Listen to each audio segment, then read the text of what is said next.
श्री स्वामी समर्थ। 2 ऑक्टोबरला सर्व पितृ अमावस्या आहे। ही अमावस्या म्हणजे पितृपक्षाचा शेवटचा दिवस।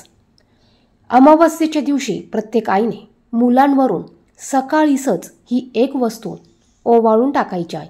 यामुळे मुलांना झालेली करणीबाधा, नजर दोष, वाईट बाधा, वाईट शक्ती, ज्या काही ह्या गोष्टी असतील या गोष्टी सर्व निघून जातील। इतका अत्यंत प्रभावी असा हा उपाय आहे। हा उपाय कसा करायचा, कधी करायचा याविषयीची माहिती आपण आजच्या व्हिडिओमध्ये बघणार आहोत। चॅनेलवर जर का तुम्ही नवीन असाल तर असेच माहितीचे व्हिडिओ बघण्यासाठी चॅनेलला सबस्क्राइब करा आणि बाजूच्या बेल आयकॉनला प्रेस करा। कमेंट बॉक्समध्ये श्री स्वामी समर्थ नक्की लिहा। बुधवारी 2 ऑक्टोबरला सर्व पितृ अमावस्या आहे। इतर अमावस्येप्रमाणे या अमावस्येला देखील खूप सारे महत्त्व असतं।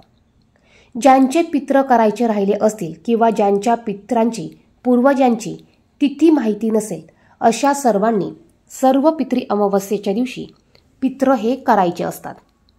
तर बघा, आपण जो उपाय बघणार आहोत हा उपाय प्रत्येक आईने आपल्या मुलांसाठी करायचा आहे। तुम्ही लहान मुलांपासून ते मोठ्या मुलांपर्यंत हा उपाय करू शकतात। मुलगा असू द्या, मुलगी असू द्या, सर्वांसाठी तुम्ही हा उपाय करू शकतात। हा उपाय तुम्हाला सकाळीच म्हणजे दुपारी 12 वाजेच्या आतमध्ये करायचा आहे। जर का तुम्ही हा उपाय दुपारी 12 वाजेच्या आतमध्ये केला तरच तुम्हाला या उपायाचे रिझल्ट हे बघायला भेटणार आहे। तुम्हाला थोडेसे मुठभर तांदूळ घ्यायचे आहेत। जर का तुमची मुलं 2 असतील, 3 असतील किंवा 1 असेल त्या हिशोबाने तुम्हाला तांदूळ घ्यायचे आहे। हे तांदूळ न धुता, मीठ न घालता तुम्हाला भात शिजवायचा आहे। भात थोडा थंड झाल्यावर एका वाटीत काढून घ्यायचा आहे। 2 मुलं असतील तर 2 मुलांसाठी 2 वाटीमध्ये तुम्हाला भात काढून घ्यायचा आहे। 3 मुलं असतील तर 3 वाटी घ्या। 3 वाटीमध्ये तुम्ही एकसारखा भात काढून घ्या। यावर तुम्हाला थोडंसं आंबट दही टाकायचं आहे आणि हा दही भात तुम्हाला तुमच्या मुलांवरून ओवाळून घ्यायचा आहे, म्हणजेच उतरवून घ्यायचा आहे। डोक्यापासून ते खालपर्यंत क्लॉकवाईज असं तुम्हाला उतरवून घ्यायचं आहे आणि 7 वेळा तुम्हाला हे उतरवून घ्यायचं आहे। हा उतारा करत असताना तुम्हाला कोणाशी बोलायचं नाही, हसायचं नाही। तुमच्या डोक्यामध्ये मुलांची जी बाधा असेल, जे दोष असतील ते निघून जाऊ दे अशी भावना पाहिजे। जर का मुलांची अभ्यासात प्रगती होत नसेल, नोकरीत यश मिळत नसेल, नोकरी प्राप्त होत नसेल, जीही काही इच्छा असेल किंवा जो काही दोष असेल ती भावना तुमच्या डोक्यात ठेवून तुम्ही हा उतारा करायचा आहे। आता 2 मुलं असतील तर पहिल्यांदा तुम्हाला 1 मुलावरून या वस्तू उतरवून घ्यायच्या आहे। त्यानंतर तुम्हाला दुसऱ्या मुलावरून दुसरी वाटी घेऊन त्यामध्ये दही भात घेऊन ते तुम्हाला उतरवून घ्यायचं आहे।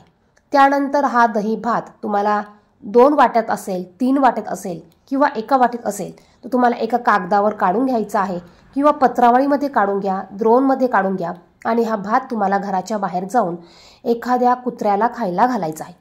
काळं कुत्रं असेल तर आवर्जून तुम्ही हा भात काळ्या कुत्र्याला खायला घाला। काळं कुत्रं नसेल तर इतर कोणत्याही कुत्र्याला खाऊ घाला।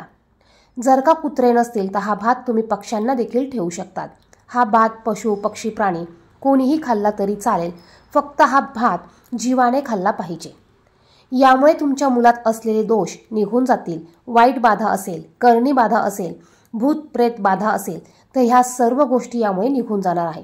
कारण अमावस्या ही तिथी अशी आहे, या दिवशी तुम्ही जो पण उपाय कराल त्याचं फळ हे आपल्याला 100% मिळत असतं। आणि जे पण काही बाधा बाहेरच्या झालेल्या असतात किंवा वाईट शक्ती असते, करणी बाधा असते, नजर दोष असतो किंवा मुलं आजारी पडत असतील तर ह्या सर्व गोष्टी तुम्ही अमावस्येच्या दिवशी उतारा करून काढू शकतात। अत्यंत प्रभावी असा उपाय आहे। मुलांची कुठलीही बाधा असू द्या, कुठलाही दोष असू द्या, सर्व गोष्टींसाठी तुम्ही हा उपाय करू शकतात।